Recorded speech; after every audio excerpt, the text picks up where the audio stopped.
Swadika, welcome to Thailand Today here on NBT World. On March 26, 2018, Digital Economy and Society Minister Pishe Durongkawerod has presided over an opening ceremony of seminar on smart city and urban innovation, future trends of global cities at Sanantara Siam Bangkok Hotel. The events are jointly organized by the National Innovation Agency, the Digital Economy Promotion Agency, and the Austrian Embassy in Bangkok. Keynote speaker is Vienna's Vice Mayor Maria Vasilako, who has presented Smart City strategy at the seminar. Minister Piche said under the government's Thailand 4.0 policy, Bangkok, Chiang Mai, Phuket, and Khon Kaen, including of three Eastern Economic Corridor provinces, will feature prominently in the Smart City program, with a focus on the advancing cross-border partnerships for sustainability in 6 key areas: the economy, governance, people, living, mobility, and environment and energy. He added Smart City Vienna is an example of the best model of smart city, as it has been selected the city of the best quality of life for 9 consecutive years. Meanwhile, Vienna's Vice Mayor Maria Vasilako has mentioned the mission statement Smart City Vienna. She said it is a long-term initiative by the city of Vienna that looks at a cross-section of the city, covering all areas of life, work, and leisure activities in equal measure. It includes everything from infrastructure, energy, and mobility to all aspects of urban development. Smart City Wien defines the development of a city that assigns priority to and interlinks the issues of energy, mobility, buildings, and infrastructures. Mr. Thirasak Tikayupan is the mayor of the Khon Kaen city, has revealed that Khon Kaen Municipality is planning to develop smart living in all the new 7 districts. The creative areas projects include Sijan area, Bung Kaen Nakhon area, Bokhoso area, Bung Thung Sang area, Mueang Mai area, Khon Kaen University surrounding area, and Tutor Street area. He said the project would be a joint cooperation between Khon Kaen Municipality and Thailand Creative and Design Center (CCDC).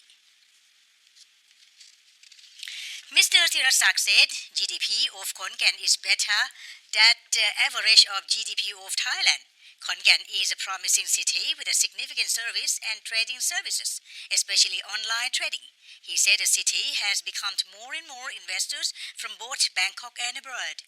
At present, there are also consulates from many countries in the province, including Consulates General of China, Laos, Vietnam, and Honorary Consul General of Peru and France. The mayor said Khon Kaen has important various factors for investment, such as geographical center, logistics service, medical service, education, and commercial. Digital Economy Promotion Agency (DEPA) Director Natapon Nimman Pacharin has led a press tour to visit 3 pilot smart cities in Phuket, Chiang Mai, and Khon Kaen. He said the concept of the 3 smart cities is smart tourism, focusing on intelligent operation center, city data platform, and city security platform. He said, however, Phuket is now targeted to be a city of sustainable tourism, with operations of city data platform, smart safety supported by sandbox and CCTV. Meanwhile, Chiang Mai has been promoted to be a city of smart agriculture, and Khon Kaen as a city of smart health and medical hub, supported by smart ambulance and teleconference technology.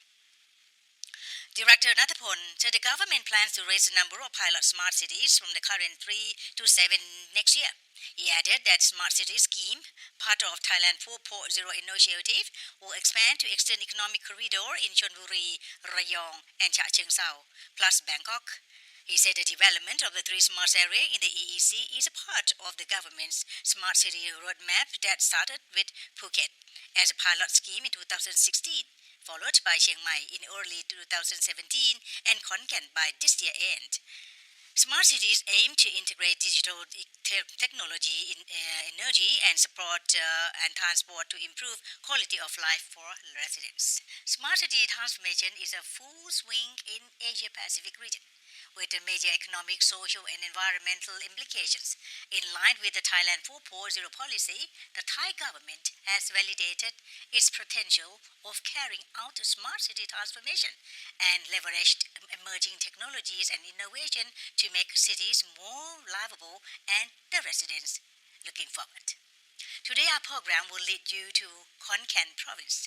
We will talk about Khon Kaen Model, to one of the most outstanding smart city projects in Asia. Coming back after a short break.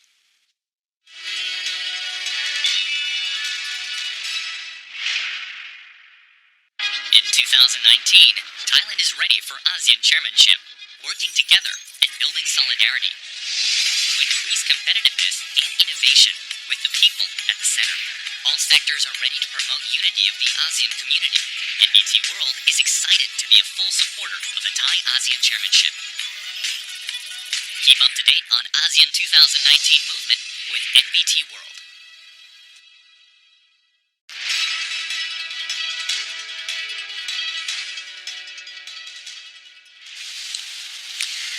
Welcome to Thailand Today here on NBT World. To better understand the models of the Khon Kaen Smart City, we will talk with Associate Professor Pirasit Kumnuansil. He's a founding and former Dean of the College of Local Administration, Khon Kaen University, and Dr. John Draper, Director of Research Group of Local Affairs, Administration and Smart City Development, about Khon Kaen models of the most outstanding smart city projects in Asia Pacific. Sawadee-ka. Welcome to Thailand Today program, sir. Thank you very much. Right here in your university. Nice meeting you. Well, sir, when in hearing about the Khon Kaen model, one of the most and outstanding smart city project in Asia and Pacific, so excited to hear this because, it's out here in Isan, and I feel that. So can you tell me, maybe one of you can tell me, who's the brainchild of this? Why did you come up and thinking about this matter?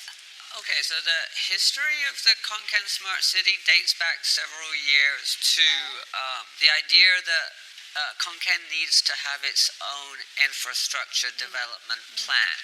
So Khon Kaen is perhaps the center, or certainly a very large city in northeast Thailand, and we decided that we would develop our own transport infrastructure. So it was guided by the idea of people, local Chinese Thai businessmen, business people, and they set up their own think tank in order to how to analyze the problem of developing local infrastructure. Municipal governments developing their own infrastructure in Thailand is relatively new because Thailand is so centralized. Exactly. So most planning for infrastructure, transport infrastructure, is usually done through the provincial administrative organization. So, but in this case, about 5 years back, these Chinese Thai entrepreneurs who were coming out of, for example, the Chamber of Commerce of Khon Kaen, had this idea of developing their own transport infrastructure plan. So this is why they set up a think tank to look at the issue, and they decided that they wanted the same kind of opportunities that Bangkok has in terms of its own light infrastructure, light rail infrastructure. And so the first question was, how can we actually do this in terms of cutting through the red tape? Because this is a big problem. And the route they took was to study the other smart cities globally in order to better understand how they had done it. And the pattern that they found was that in order for municipalities to move ahead in centralized countries, you have to develop your own municipally owned corporation. So the city develops its own commercial sort of think tank, and the idea of that corporation is to then you get the freedom to do things like public-private partnerships. So this developed about 5 years ago, and it's taken several years to get through the red tape, but now we're successfully on the brink of developing our own light rail transit system. And so this will then drive development in other sectors of Khon Kaen. Very interesting, really. So people may like to know, because we are auditing foreign country, may like to know what is actually the smart city. A smart city is any urban area where you are feeding information through electronic devices, so ICT or So the first Internet is of electronic Things. devices. Yes. And then? Well, the information could come from citizens. It could come from sensors, for example, air or water quality sensors. It can come from other devices that you embed in things like bus systems or taxi systems. And then this information is then channeled into a smart city operations room. So there has to be some facility in the city, in the strategy and planning part of the city, where the information comes in. And then, of course, you can use that information to develop policy. So you have a roadmap. Smart city should have a roadmap, and it should be a holistic roadmap covering as many areas as possible of city governance. And so then you can start to change things in the city. So what's happening in Bangkok and what's happening in Khon Kaen right now is we're using artificial intelligence, and we're using human beings working with artificial intelligence to change traffic flows. So this is important in order to try to increase the rate of traffic and how fast traffic moves through the city, and also to eliminate smog or reduce the level of smog. How about way of life of the people? We'll have to do accordingly, change? Well, at some level, yes. I mean, a smart city covers smart environment, smart economy, smart living, smart people, smart mobility, smart governance. So it is comprehensive. But we aim to improve, for example, the quality of life for people. And you can do that. So in some areas, we've opened up the center of Khon Kaen. We now have improved the public park at the center of Khon Kaen. And we're trying to encourage, for example, you have these Chinese bicycles, electronic bikes, e-bikes. So we're trying to encourage that, and we're trying to improve the health of the population. So you're collecting data on the health of the population, and you're looking at how can we improve the health of the population. So we're also working in areas like green markets. We're connecting green markets to our green open spaces. And this is in order to face up to some of the major problems that Thailand is experiencing, like the aging population. So we're collecting as much information as we can about the health of people. We're working with local hospitals like Khon Kaen Hospital and Srinakerin Hospital, and then we're getting the data from that and saying, okay, we need to give this community exercise machines. So all this is being directed. It doesn't come out of the air. That's right. It's being done by policymakers at the city level. And that's more interesting because Khon Kaen University coming into it, you're the core of doing it or what? It's a partnership. So there is a model. There are models for how the public sector, private sector, academia should work together. So obviously all three sectors should be working together for the maximum good effects, positive benefits for the people. So traditionally we call this the triple helix model, and universities have this responsibility, and they develop, for example, some of the technology. So KKU we're doing that. We have very good engineering and technical faculties, and we do our own sensors. So we develop our own sensors. We work on things like solar energy here. And this feeds then into working with industry. So we developed our own smart buses. So we have a smart bus system now for Khon Kaen, both for Khon Kaen University and for Khon Kaen City. So there are synergies, and we're working together. And we're also working with the Chamber of Commerce. So we're developing the idea of public-private partnerships. But one of the roles of Khon Kaen University is to engage with the theory. So, for example, I just told you about the triple helix. So, academia, public sector, private sector. But there are also more advanced models that more advanced democracies in the West are using that we're trying to develop here. So, we have extra sectors you can work with. So, we have the people sector. So I think we all agree that shouldn't just be academia, public sector, private sector. We should also be working with the people sector, civil society, local media, national media. And in addition, we should be working very closely now because of the problems of things like global warming, because of problems like particulates and water quality and plastics in our water. We should also be working to improve the environment. So this is the idea that a city should be livable, a smart city should be livable, and it should be a healthy place to be, not a cause of pollution that then can harm the health of the people living in the city, because then they'll no longer want to live there. They won't want to have their children living there. Course, and this is a problem that's affecting Bangkok very seriously right now in terms of the air quality. Oh, wow. So sound like you would be very proud of the second Bangkok here in Khon Kaen. What are the main objectives, sir, of the Smart City Khon Kaen project? Well, Khon Kaen City is just like any big city in Thailand.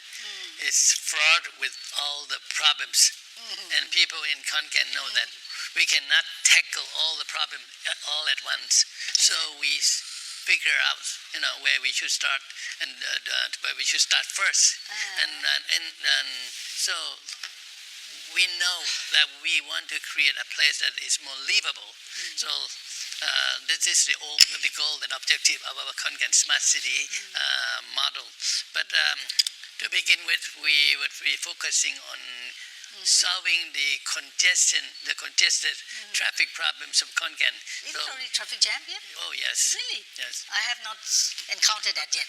But particularly during the rush hours. I see. Yeah. I see. And so the first component that we will be working and try to accomplish is what we call smart mobility, meaning that we want to make the life of people easier,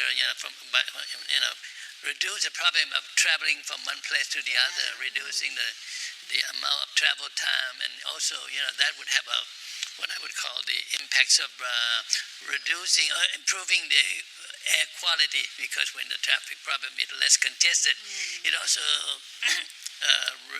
it will also minimize or at least reduce the problems of air quality. Air quality. So what are the major components of this smart city Khon Kaen, Mr. John? Well, like I said, we're looking at smart environment, the economy. Three parts. There are 6 parts. This is the classic model of a smart city. And we're lucky, we're fortunate at the moment because we're working with the person who developed that scheme. It's actually a gentleman called Dr. Boyd Cohen. Okay. And he's an American, but he's in Spain right now. Okay. And we have a relationship with him. So obviously that helps because we have a smart city guru working with us. Yeah. And he's interested in Khon Kaen because his wife is actually from the local area. So we're using all the contacts we have. All the resources, local resources, So that's we're following the traditional 6 components. And like I said, we're lucky to have experts working with us on that. But you must have a proper strategy. Oh, we have a roadmap. We have a very comprehensive roadmap. And the roadmap goes up to 2029, so it's a 10-year roadmap. 20 years from now? Yeah, that's 10-year roadmap. And that roadmap includes a full system of light rail, so multiple lines, not just one line. They've got about 5 lines in the plan at the moment. So it will depend on the success of the first line, obviously, but success breeds success, and we're hoping over 10 years we'll be able to develop a satellite system. So the idea is we are in we are trying to build Khon Kaen up in order to avoid urban sprawl. So you have the problem that cities just grow outwards. So we have made the rule that Khon Kaen has to grow upwards within the bypass road area. So we are trying to grow up in that region. And the way to do that is to develop satellite communities so that workers and citizens can work in these satellite villages or towns around Khon Kaen, and this will decrease the problem of there being too many people in the city or decrease the problem of urban sprawl. So actually the population here? Well, there's the registered population is actually quite small, about 140,000. But the actual population, because it's a university town, because it has so many schools, the actual population in the area around the city is around 1 million. So it is a big population. So when you talk about congestion of the traffic jam and all that, I was surprised because it's not that big today. That's new. 10 years ago there was no congestion, but we do now, and it's a serious problem. Yeah, the certain thing that you already mentioned already started in that we cannot see it around. It's moving up.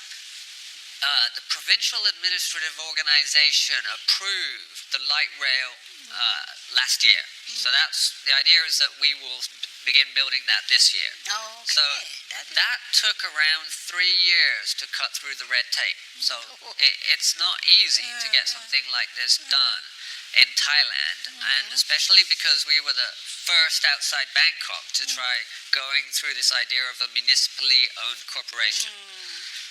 So we are a pathfinder there, and we are in a loose network with around 7 or 8 other cities, Thai cities, who are studying how we have done it because they want to replicate the basic idea. But we do have smart city facilities that you can visit. So we have smart traffic lights like in Bangkok. We have a smart waste to energy plant. We have a new mice center for meetings and conferences, and that uses that's a smart building, so that's designed to reduce electricity use. So we do have a number of smart facilities already up and running in Khon Kaen.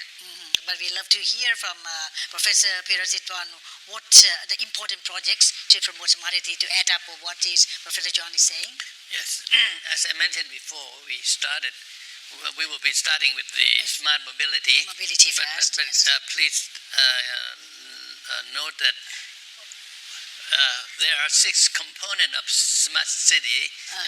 As John mentioned, smart mobility, smart education, smart health, smart environment, smart economy, and smart governance. We think that starting all these 6 components are related in such a matter that it form a system, a coherent system, what I would call a system dynamic, a model. That meaning that when you start with one component, it will have it will also lever the changes in other components. So, eventually we will be working in all 6 components.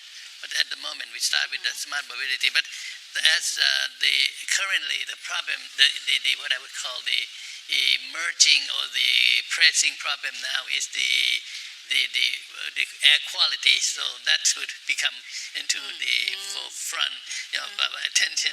So we would be working to tackle with the problems of the environment. Environmental problems. So already it's shifted from smart mobility to be paying more attention on the smart environment. Right. Yeah. But presently you are free from the what you call the pollution and all that. No. It's we're in the orange. So I think there's a you have a green, yellow, orange, and red. So we're in orange. I see. We're almost at the moment because of 3 main problems, which are the burning of rice. So this is. Did you do it? Yeah. Well, actually, it's usually quite good. It's not as bad usually here as it is in the north. So in the north, it's the world's worst city, Chiang Mai, right now. But we also have this problem in the northeast, and it's so there's this dry cutting problem with the sugarcane. They're burning the sugarcane. And like I said, there's this problem of trucks that go illegally through the city, and so because Khon Kaen is succeeding and growing as a city, you have these side effects, like so pollution is an unwanted side effect. So this is really local people and central government policymakers are beginning to see how it fits together. Okay, we're going to come back. Yeah. We're going to come back and then hearing about of this and also give us some example of the best model that you can see that. All right. So we are coming back to the end of the first part of the interview. So we'll be coming back with more details on the smart city and project. Please stay tuned.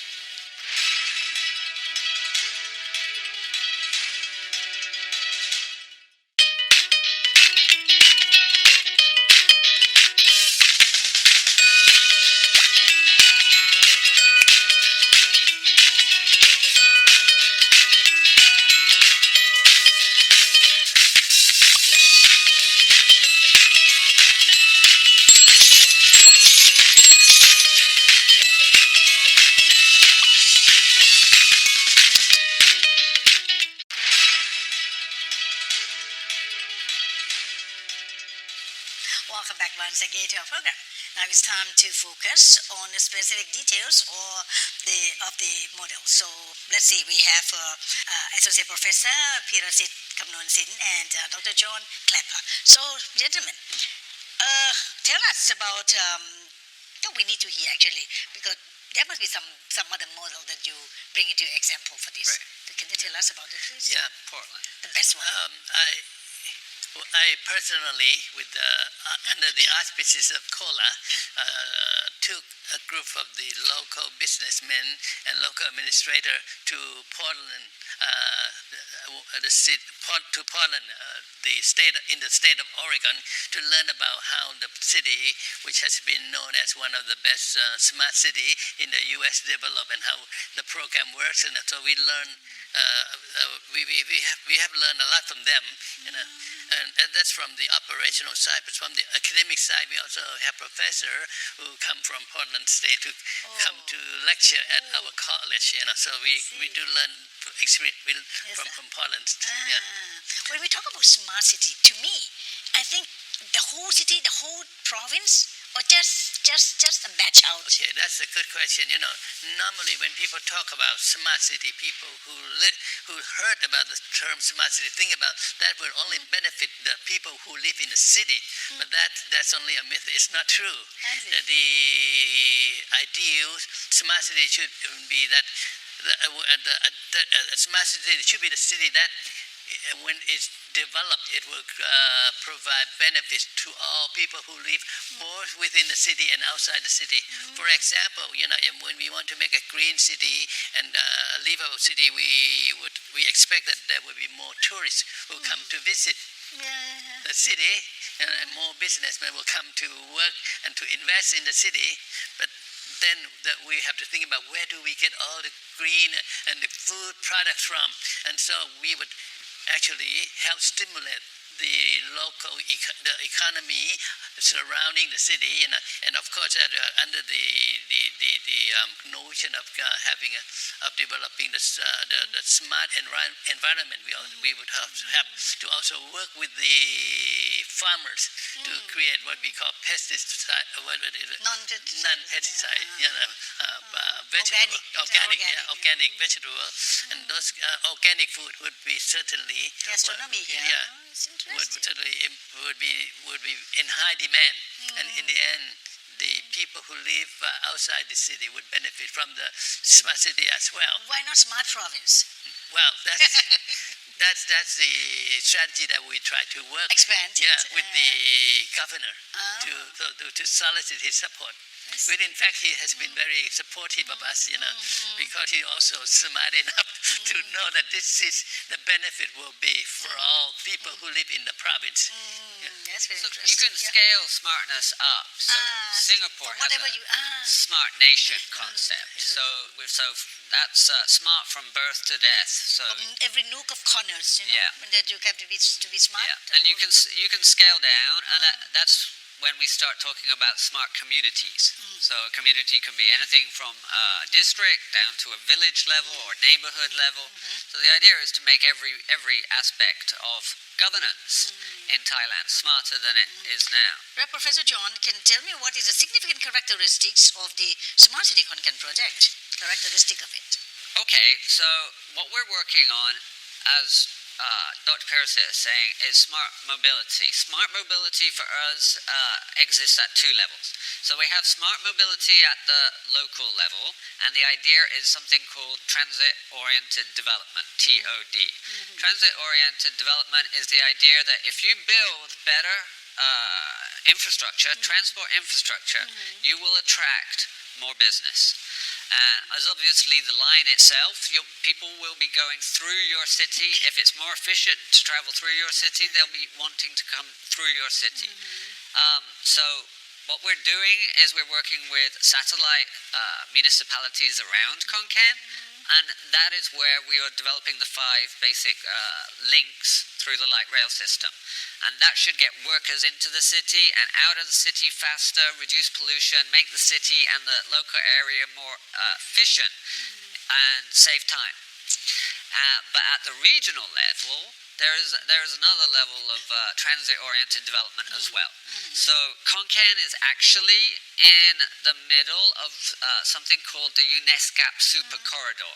And the UNESCO Super Corridor is the north-south, east-west highways and rail links that are connecting southwest China down all the way to Singapore. And then if we go east from Khon Kaen, you get through Laos to Vietnam, and west through Khon Kaen, you get into Myanmar and then into Bangladesh and India. So this is the idea that Khon Kaen in the future could be a dry port. So people are transporting container trucks already. We have container trucks going through Khon Kaen on the way between Laos and down south to Bangkok and then further south. So we're already part of this kind of Belt and Road initiative that's being developed by the Chinese. And also at the regional level, we are upgrading our airport. So Khon Kaen is already an international airport, and this is new. This is again new development, but we're building additional terminals now, and Khon Kaen will be a full international airport, and that will then plug into the Chinese Belt and Road initiative. So there is this the idea, there's this core that by better developing transport links, we will grow the city, because we're not a great tourist magnet like Chiang That's Mai. what I was about to ask you this, because hardly see any activity or a festival or anything much in Khon Kaen. People just, it's a pass-by city, right? We do occasionally during the Songkran festival that we attract people from other parts, the tourists from other parts of the region. You know, Khon Kaen only saw Khon Kaen only. But Songkran festival is quite a big thing. There's the Silk Festival. Silk The Silk Festival is also an international festival now, so people come and they present for their wares. Once it becomes smart city, it will be much more. You'll be gaining more. You were talking about that. Yeah, well, we're focusing on the MICE aspect, so the meetings, incentives, conferences, so on. We're more of a business city than we are a tourist city, but obviously we want it to be a more attractive place for visitors to come, because then they might spend an extra day or two here, and that boosts the economy. So in here, province, was a smart city going to be already selected area, which is an area, a particular area that you're going to use? You already chosen, right? It's the 5 cities. It will start within the Khon Kaen Municipality, And in partnership with the 5 surrounding municipalities. I see. Which is quite a good strategy, because finding partner, that's the most important strategy. It is, So just to give you an example of how that works, our waste-to-energy plant involves other municipalities. So we did the contract through a public-private partnership. It's a long-term contract over about 20 years. And so this is a successful business that has now appeared there that involves the municipality as a co-owner of the business. And we are now importing waste. We're importing waste from other municipalities to burn through this. Using the waste-to-energy plant. So this is, it can generate up to 10 megawatts of electricity. And this is based on the Swedish model. So the Swedes have used high technology waste-to-energy plants to burn all of their garbage. And the Swedes are now importing garbage from other Nordic countries because they don't have any more garbage. That's another trouble. So this is an example of how we're working with the local municipalities, and we're spearheading this. We're driving this forward, and we're making the opportunity work with other municipalities in partnerships. So we're having to create draw up legal contracts that develop a network of municipalities that together can do major projects that one municipality alone can't do. So this is new, and we're not relying on any funding for central government. We are relying on external investors, and we're also offering preferential shares to citizens. So citizens can buy shares in the businesses that we're developing. So how do you going to implement the whole framework? I mean, which part first? I mean, making tram first, or what you call the electrical to get rid of the communication, whatever. The idea was to do the light rail first, because it's taken several years. We've actually got the power. We have the waste to energy plant has come online first. So the waste to energy plant came online last year. So the transit system will only start being built this year, but that will only take 2 to 3 years to complete. Again, it's a lot easier to build things in Khon Kaen than it is to build things, mega developments in Bangkok. So and we've been experimenting with other ideas as well. So things like the e-bikes idea, and we've also been developing smart transport through the use of cameras, which are cameras, smart cams, which monitor the traffic. Yeah. So we have other things coming online. In terms of smart health, we're moving in the direction of sensors. So the elderly can have panic sensors, so they can, if they're having a health problem, right? To attach with their body? Yes. Also. This is a wearable sensor. So this is two details. I mean, I think this is very, very wise to look after each and every corner of the things what are happening. Yeah. So the main aim is transit-oriented development. You mentioned about budgeting, so I wonder, because this is not going to use the totally depends on the people here, not the government at all, not the central government at all. No, 100%. 100%. Wow. You know why? Because we have learned, we have researched that it is if we rely on the budget, we have to do it their own way, which may not be responsive to the local need and may not solve the local problem. So it's better that we become financially autonomy, self-sufficient, self-reliant. How many business people will have to join? They create what they call a corporate, try to seek loans and invest in this, and looking at the projects, at the initial project as a business investment. Of course, it's not going to make any profit, but they hope, and we all hope, that this is the initial stage where it has the impacts on other aspects. If we are not succeed in this project, we will not be able to solve the other problem within the city. That can be example for others. Other cities success also will breed success. So we really do put a lot of determination and investment into this project. What about the benefits? The benefits of the states of the smart city of the people. What you can see is if you can get a smart city to work through things like public-private partnerships, where there's co-ownership from citizens. So citizens have the right to buy shares, and they have preferential rights to buy shares in the corporation. Citizens also are involved through civil society or at the individual level in the environmental health impact assessments. Citizens are consulted by the mayor. Citizens can feed in information through a citizen app. So what you see is a benefit in terms of how to make decentralization work in Thailand. So how to give local cities their own ability to create more autonomy and local democracy for citizens. Now this is important in the bigger picture of Thailand because Thailand, like we've been saying, is a very highly centralized state. And although Thailand has passed the Decentralization Act back in 1999, this was unable to meet its targets for fiscal decentralization. So there's this problem that central government doesn't trust local government. So local government in Thailand has to get smarter in order for central government to have the confidence to be able to let local governments drive forwards their own future. So this is why smart governments are so important in Thailand in terms of the quality of democracy, especially local democracy. Okay. So any concern, challenges, sir? Well, I think the bigger challenge for any smart city in Thailand is, as John mentioned, that Thailand is a highly centralized state, and that may really not supportive of what the local people are trying to do because of the lack of clearly understanding of the need and the culture of the local. So this could be a big challenge, But I think if Thailand adopt, or I should say, observe the